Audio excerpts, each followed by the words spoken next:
course, we all know that now we're close to the end of the Coptic year. September 11 is our first day of the year, the Coptic year. So one of the things our beloved church is always reminding us of, get ready for the end times. So you're going to hear the gospel that we heard today.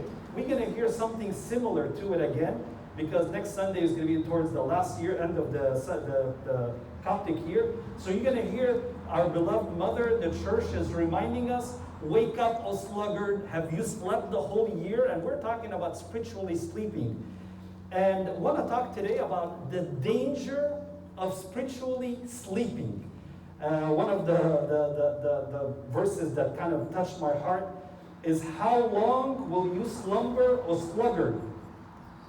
When will you rise from your sleep? And I hope that that's something that now that towards the end of the year, we need to kind of evaluate, am I spiritually sleeping? So today I want to talk a little bit about the dangers of spiritually sleeping. So when we talk about the end of the word, the Greek word is parousia. Parousia meaning it's the second coming. And we're waiting for the second coming. Even when it comes to our creed, when you look at the creed, we recite the creed. We believe in one God, God the Father. But then when we come at the end, when we're saying what we're looking forward to, we start singing it. We look for the resurrection of the dead. So this is the goal of our life, is that we're looking for that eternal life, which is the second coming. So when we say second coming, that means there is a first coming and a second coming. The first coming, Jesus fulfilled many messianic prophecies as the suffering servant. He came, the first coming, he was born in a manger in Bethlehem, very humble. And then he did his ministry, and then he died, and he was crucified on the cross and rose. And he fulfilled some of the messianic the signs or prophecies. But then there is a second coming, and that's when he's going to fulfill the rest of the messianic signs. The rest of the messianic signs is not as humble as the first one. The second coming, Jesus will fulfill the remaining of the prophecies by returning as King of Kings with power. Before it was humble, now it's going to be with power, with his armies of heaven. So first coming, second coming, and this is the two comings that we believe that Jesus Christ, and the second coming is basically the judgment day. So when we talk about end times, because a lot of times when we read, oh, Abuna, did you hear there was an earthquake in Granada Hills recently? And did you hear about this plague that's happening? Or there's locusts in Africa? And all of a sudden we get, troubled, and we say, oh, it's the end times. Well, when we look at how do we identify end times is between the first coming of the Lord and the second coming of the Lord. Anything in between that is all referred to as the second coming. So we're living at the time of the end times. So because it's between the incarnation, when the Lord came the first time, and we're waiting for his second, that is all the second coming. So some of the facts of the second coming is that the signs will intensify. The frequency of the earthquakes will be greater. The frequency of the plagues will be greater. And all these things, the frequency is going to be more, but then it also says that this is all the beginning. But the important thing is that there's going to be also an element of surprise. So not just it's the signs will intensify, but there's going to be an element of surprise in that. In Acts 1:11, that's what we're looking for. In Acts 11, it says this: when Christ ascended to the heavens on the day of ascension, the angel came to the disciples and told them, men of Galilee, why do you stand gazing up into heaven? The same Jesus who was taken up from you into heaven, he will come again like manner. And this is what we're waiting for. But the thing is, that second coming, there's a lot of verses, like for instance, Mark 24:36, it says this: but of the day and hour, no one knows, not even the angels of heaven. And then it goes on, it says, watch therefore, for you do not know that what hour your Lord is coming. And not only that, but it goes on, be ready, for the Son of Man is coming at an hour you do not expect. So there's an element of surprise in all of this. So the danger of sleeping is that when there is a surprise happening, when you're sleeping, you don't know what's going to happen. Like for instance, when you're sleeping, you don't know if your house is on fire or being burglarized.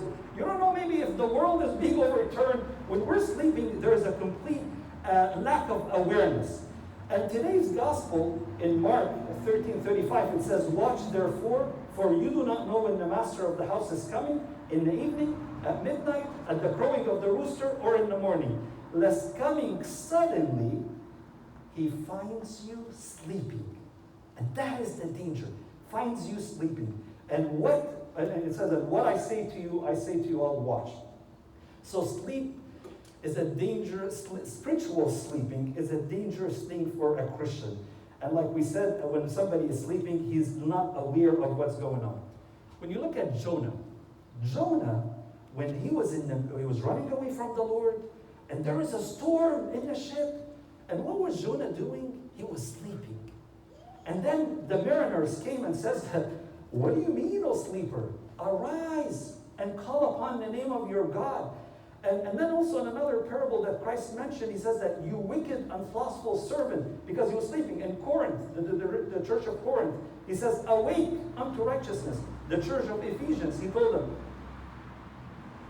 "Awake thou that sleepest." In Thessalonians, he says, "Let us not sleep as others." And the church of Sardis, he told them, it had a name that it was alive, but it actually was dead.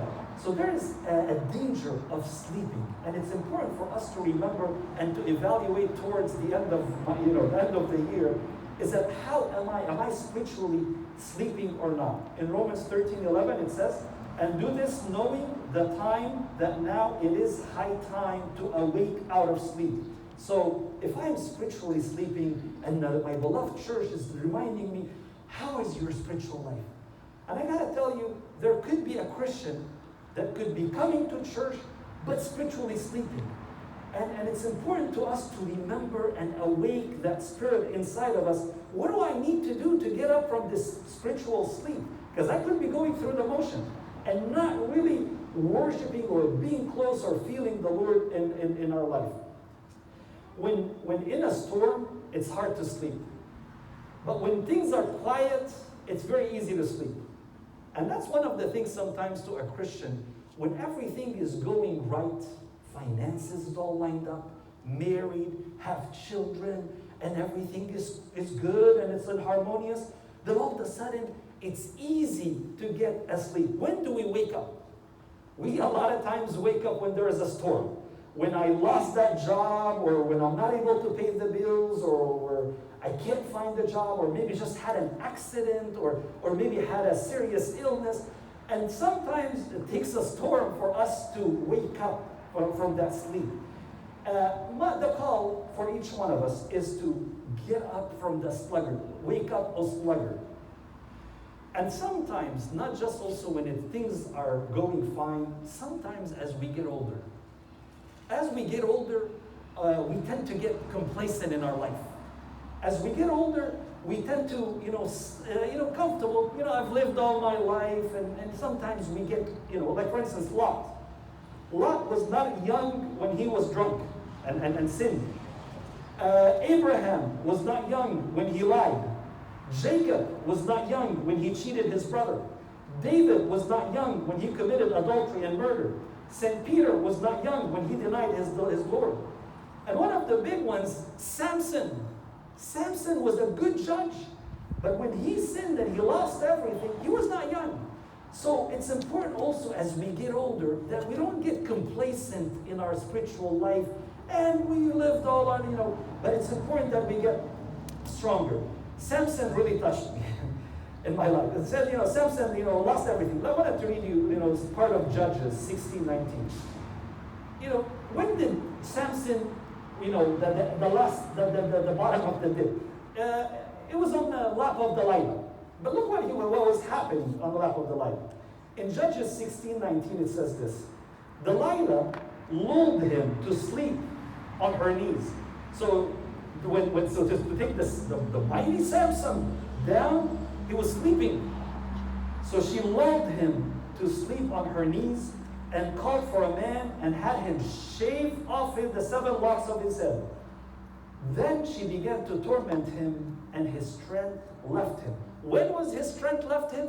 When he was sleeping. And he was not young, he was older, and he was living complacent.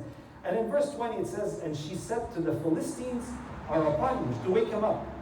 to see if he actually, when they cut his hair, did he lose his strength or not. It says, the Philistines are upon you, Samson. So he woke up from his sleep, but it's too late.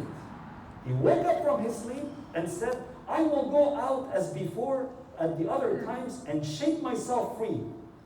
But he did not know that the Lord had departed from him.